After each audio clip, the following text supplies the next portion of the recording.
ಓಂ ಗಣಾನಾನ್ತ್ವಾ ಗಣಪತಿಗುಂ ಹವಾಮಹೇ ಕವಿಂ ಕವೀನಾಮುಪಮಶ್ರವಸ್ತಮಂ ಜ್ಯೇಷ್ಠರಾಜಂ ಬ್ರಹ್ಮಣಾನ್ ಬ್ರಹ್ಮಣಸ್ಪತ ಆನಶೃಣ್ವನ್ನೋತಭಿಃ ಸೇದಸಾದನಂ ಶ್ರೀ ವಿಘ್ನೇಶ್ವರಾಯ ನಮಃ. ಓಂ ಪ್ರಣೋ ದೇವಿ ಸರಸ್ವತಿ ವಾಜೇಭಿರ್ವಾಜಿನೀವತಿ ಧೀನಾಮವಿತ್ರ್ಯವತೋ ಸಂಸರಸ್ವತ್ಯೈ ನಮಃ. ಓಂ ನಮಃ ಸೂರ್ಯಾಯ ಚಂದ್ರಾಯ ಮಂಗಳಾಯ ಬುಧಾಯ ಚ ಗುರು ಶುಕ್ರ ಶನಿಭ್ಯಶ್ಚ ರಾಹವೇ ಕೇತವೇ ನಮಃ. ಶ್ರೀ ಗುರುಭ್ಯೋ ನಮಃ. ಹರಿ ಓಂ.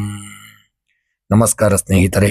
ಆಗಸ್ಟ್ ತಿಂಗಳ ಮೇಷರಾಶಿಯವರ ಈ ಒಂದು ತಿಂಗಳ ಸಂಪೂರ್ಣ ಭವಿಷ್ಯ ಹೇಗಿರಲಿದೆ ಎಂಬುದನ್ನು ಈ ವಿಡಿಯೋದಲ್ಲಿ ನೋಡೋಣ. ಸ್ನೇಹಿತರೆ, ಈ ತಿಂಗಳು ನಿಮ್ಮೆಲ್ಲರ ಜೀವನ ಸುಖಮಯವಾಗಿ, ಕ್ಷೇಮದಾಯಕವಾಗಿ, ಆರೋಗ್ಯಪೂರ್ಣವಾಗಿರಲಿ ಎಂದು ಭಗವಂತನ ಚರಣ ಕಮಲಗಳಲ್ಲಿ ಪ್ರಾರ್ಥಿಸುತ್ತಾ, ಸ್ನೇಹಿತರೆ, ನೀವು ಇನ್ನೂ ಕೂಡ ನಮ್ಮ ಚಾನೆಲ್ಗೆ ಸಬ್ಸ್ಕ್ರೈಬರ್ ಆಗದೇ ಇದ್ದಲ್ಲಿ ತಪ್ಪದೆ ನಮ್ಮ ಚಾನೆಲ್ ಅನ್ನು ಸಬ್ಸ್ಕ್ರೈಬ್ ಮಾಡಿ ಹಾಗೂ ಪಕ್ಕದ ಬೆಲ್ ಐಕಾನ್ ಅನ್ನು ಒತ್ತಿ. ಸ್ನೇಹಿತರೆ, ಈ ತಿಂಗಳು ನಿಮಗೆ ಭಗವಂತ ಎಲ್ಲ ರೀತಿಯಲ್ಲೂ ಶುಭ ಫಲಗಳನ್ನು ಅನುಗ್ರಹಿಸಲಿ ಎಂದು ಭಗವಂತನ ಚರಣ ಕಮಲಗಳಲ್ಲಿ ಇನ್ನೊಮ್ಮೆ ಪ್ರಾರ್ಥಿಸುತ್ತಾ, ಈ ತಿಂಗಳ ನಿಮ್ಮ ಮೇಷರಾಶಿಯವರ ಒಂದು ಭವಿಷ್ಯ ಹೇಗಿರಲಿದೆ ಎಂಬುದನ್ನು ಈ ವಿಡಿಯೋದಲ್ಲಿ ಸಂಪೂರ್ಣವಾಗಿ ತಿಳಿಯೋಣ. ಸ್ನೇಹಿತರೆ, ಮೇಷರಾಶಿಯವರಿಗೆ ನಿಮಗೆ ಈ ತಿಂಗಳು ಸವಾಲು ಮತ್ತು ಯಶಸ್ಸಿನ ಮಿಶ್ರಣದೊಂದಿಗೆ ಕೂಡಿರಲಿದೆ. ತಿಂಗಳ ಪ್ರಾರಂಭದಲ್ಲಿ ಗ್ರಹಗಳ ಸ್ಥಾನಾಂತರದಿಂದಾಗಿ ಕೆಲಸ ಕಾರ್ಯಗಳಲ್ಲಿ ಸ್ವಲ್ಪ ವಿಳಂಬವಾಗತಕ್ಕಂಥದ್ದು ಹಾಗೂ ಒತ್ತಡಗಳು ಕಂಡುಬರಬಹುದು. ಆದರೆ ಆಗಸ್ಟ್ 15ನೇ ತಾರೀಕಿನ ನಂತರ ಒಳ್ಳೆಯ ಒಂದು ಗ್ರಹಗಳ ಶುಭ ಸಂಚಾರದಿಂದಾಗಿ ನಿಮ್ಮ ಧೈರ್ಯ, ಕಾರ್ಯಕ್ಷಮತೆ ಮತ್ತು ಆತ್ಮವಿಶ್ವಾಸ ಹೆಚ್ಚಾಗಲಿದೆ. ಹೊಸ ನಿರ್ಧಾರಗಳನ್ನು ಕೈಗೊಳ್ಳಲು ಈ ತಿಂಗಳು ಒಂದು ಶುಭ ಫಲಗಳು ಸಹಿತ ಪ್ರಾಪ್ತಿಯಾಗಲಿದೆ ಮತ್ತು ಒಂದು ಒಳ್ಳೆಯ ನಿರ್ಧಾರವನ್ನು ತೆಗೆದುಕೊಳ್ಳಲು ಸೂಕ್ತ ಸಮಯ. ಹಾಗೂ ಅಡೆತಡೆಗಳನ್ನು ಮೆಟ್ಟಿ ನಿಂತು ನಿಮ್ಮ ಗುರಿಯನ್ನು ತಲುಪಲು ಈ ತಿಂಗಳು ನಿಮಗೆ ಒಂದು ಒಳ್ಳೆಯ ಅವಕಾಶ ದೊರೆಯಲಿದೆ. ಈ ತಿಂಗಳಲ್ಲಿ ನಿಮ್ಮ ಉದ್ಯೋಗಸ್ಥರಿಗೆ ನಿಮ್ಮ ಕೆಲಸದ ಸ್ಥಳದಲ್ಲಿ ನಿಮ್ಮ ಕೆಲಸ ಕಾರ್ಯಗಳು ಹೆಚ್ಚಾಗಲಿದೆ. ಮೇಲಧಿಕಾರಿಗಳೊಂದಿಗೆ ಸಂವಹನ ನಡೆಸುವಾಗ ತಾಳ್ಮೆ ವಹಿಸುವುದು ಉತ್ತಮ. ತಿಂಗಳ ದ್ವಿತೀಯಾರ್ಧದಲ್ಲಿ ನಿಮ್ಮ ಶ್ರಮಕ್ಕೆ ತಕ್ಕದಾದಂತಹ ಮನ್ನಣೆ ಸಿಗಲಿದ್ದು, ಹೊಸ ಉದ್ಯೋಗಾವಕಾಶಗಳು ಹಾಗೂ ಪ್ರಮೋಷನ್ ನಿರೀಕ್ಷೆಯಲ್ಲಿದ್ದವರಿಗೆ ಯಶಸ್ಸು ದೊರೆಯತಕ್ಕಂಥ ತಿಂಗಳು.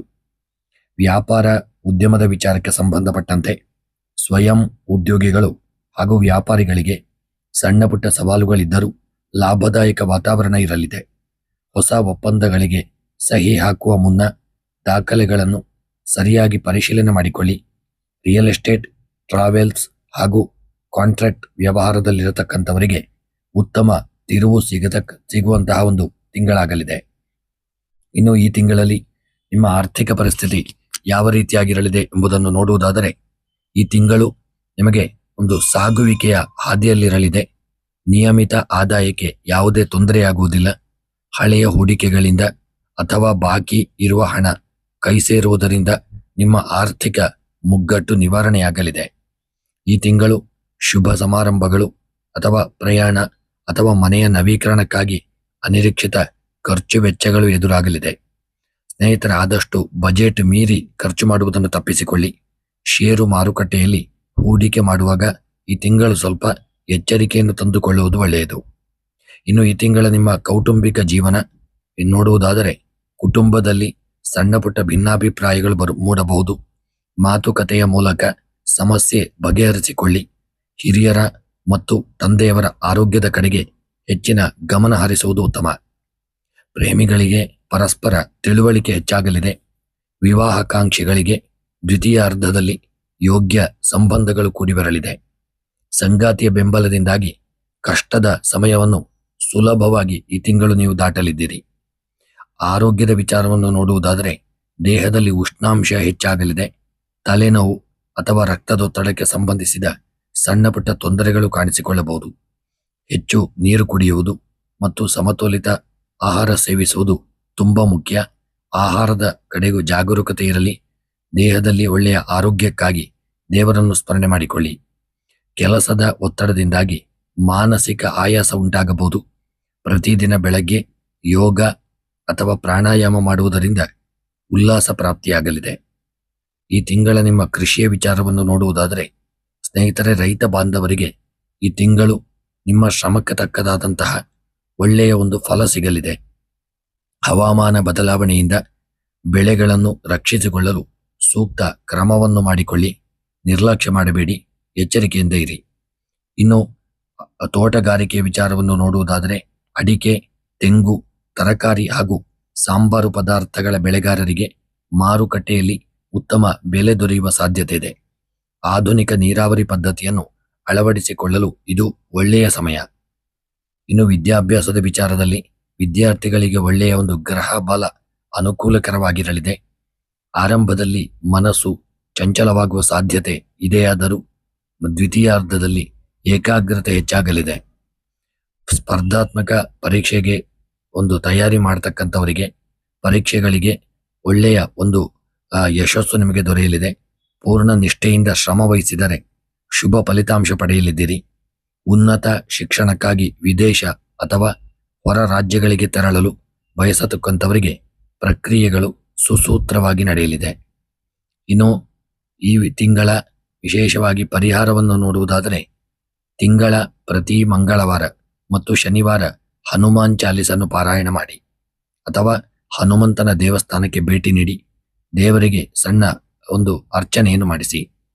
ಸೂರ್ಯ ನಮಸ್ಕಾರ, ಪ್ರತಿದಿನ ಬೆಳಗ್ಗೆ ಸೂರ್ಯ ನಮಸ್ಕಾರವನ್ನು ಮಾಡಿ ಹಾಗೂ ಸೂರ್ಯ ದೇವರಿಗೆ ಅರ್ಘ್ಯವನ್ನು ನೀಡಿ ಆರೋಗ್ಯ ಮತ್ತು ಆತ್ಮವಿಶ್ವಾಸ ವೃದ್ಧಿಯಾಗಲಿದೆ. ಪ್ರತಿ ಮಂಗಳವಾರದಂದು ಕೆಂಪು ಕಡಲೆ ಅಥವಾ ಕೆಂಪು ಬಟ್ಟೆಯನ್ನು ದಾನ ಮಾಡುವುದರಿಂದ ಈ ತಿಂಗಳು ನಿಮಗೆ ಒಳ್ಳೆಯ ಒಂದು ಶ್ರೇಯಸ್ಸು ಕಂಡುಬರಲಿದೆ. ಸ್ನೇಹಿತರೆ, ಈ ತಿಂಗಳ ನಿಮ್ಮ ಶುಭ ದಿನಗಳು ಮಂಗಳವಾರ, ರವಿವಾರ ಮತ್ತು ಗುರುವಾರ ಈ ತಿಂಗಳಲ್ಲಿ ನಿಮಗೆ ಶುಭ ಕೊಡುವಂತಹ ದಿನಗಳಾಗಿರಲಿದೆ. ಅದಲ್ಲದೆ ಶುಭ ದಿನಾಂಕಗಳನ್ನು ನೋಡುವುದಾದರೆ 1ನೇ ತಾರೀಕು ಹಾಗೂ 9, 10 ಮತ್ತು 18 ಹಾಗೂ 19, 27 ಮತ್ತು 28 ಇವಿಷ್ಟು ದಿನಾಂಕಗಳು ನಿಮಗೆ ಈ ತಿಂಗಳು ಶುಭ ಫಲಗಳನ್ನು ಕೊಡತಕ್ಕಂತಹ ಒಂದು ದಿನಾಂಕಗಳಾಗಲಿದೆ. ಸ್ನೇಹಿತರೆ, ಇವಿಷ್ಟು ನೆನಪಿನಲ್ಲಿಟ್ಟುಕೊಳ್ಳಿ. ಹಾಗೂ ಈ ತಿಂಗಳ ನಿಮ್ಮ ಶುಭ ಮಂತ್ರವನ್ನು ನೋಡುವುದಾದರೆ ಈ ತಿಂಗಳು ನೀವು ಪ್ರತಿನಿತ್ಯ 11 ಬಾರಿ ಓಂ ಅಂಗಾರಕಾಯ ನಮಃ ಎಂಬ ಮಂತ್ರವನ್ನು ಪ್ರತಿನಿತ್ಯ 21 ಬಾರಿ ಜಪ ಮಾಡಿ. ಸಮಸ್ತ ಕುಜದೋಷಗಳು ಪರಿಹಾರ ಹಾಗೂ ಕಾರ್ಯ ಸಾಧನೆಯಾಗಲಿದೆ. ಸ್ನೇಹಿತರೆ, ತಪ್ಪದೆ ಜಪವನ್ನು ಮಾಡಿ ಹಾಗೂ ನಿಮ್ಮ ಇಷ್ಟ ದೇವರನ್ನು, ಕುಲದೇವರನ್ನು ಸ್ಮರಣೆ ಮಾಡಿಕೊಳ್ಳಿ. ಈ ತಿಂಗಳು ನಿಮಗೆ ಬರತಕ್ಕಂಥ ಎಲ್ಲ ಕಷ್ಟಗಳು, ತೊಂದರೆಗಳು, ತಾಪತ್ರಯಗಳೆಲ್ಲ ದೂರವಾಗಿ ನಿಮ್ಮ ಇಷ್ಟಾರ್ಥಗಳು ಸಿದ್ಧಿಯಾಗಲಿ ಎಂದು ಭಗವಂತನ ಚರಣ ಕಮಲಗಳಲ್ಲಿ ಪ್ರಾರ್ಥಿಸುತ್ತಾ, ಸ್ನೇಹಿತರೆ, ಭಗವಂತ ನಿಮಗೆ ಶುಭ ಫಲಗಳನ್ನು ಅನುಗ್ರಹ ಮಾಡಲಿ, ನಿಮ್ಮ ಇಷ್ಟಾರ್ಥಗಳನ್ನು ಸಿದ್ಧಿ ಮಾಡಲಿ. ಸ್ನೇಹಿತರೆ, ಈ ಆಗಸ್ಟ್ ತಿಂಗಳು ನಿಮ್ಮೆಲ್ಲರ ಶುಭ ಫಲಗಳು ಸಿದ್ಧಿಯಾಗಲಿ ಎಂದು ದೇವರ ಚರಣ ಕಮಲಗಳಲ್ಲಿ ಪ್ರಾರ್ಥಿಸುತ್ತಾ ವಿಡಿಯೋವನ್ನು ಮುಕ್ತಾಯ ಮಾಡುತ್ತಿದ್ದೇನೆ. ನೀವಿನ್ನೂ ಕೂಡ ಚಾನಲ್ ಅನ್ನು ಸಬ್ಸ್ಕ್ರೈಬ್ ಮಾಡದೇ ಇದ್ದಲ್ಲಿ ತಪ್ಪದೆ ನಿಮ್ಮ ಪ್ರೋತ್ಸಾಹವಿರಲಿ, ಚಾನಲ್ ಅನ್ನು ಸಬ್ಸ್ಕ್ರೈಬ್ ಮಾಡಿ. ಈ ತಿಂಗಳು ನಿಮಗೆ ಶುಭವಾಗಲಿ. ಧನ್ಯವಾದಗಳು.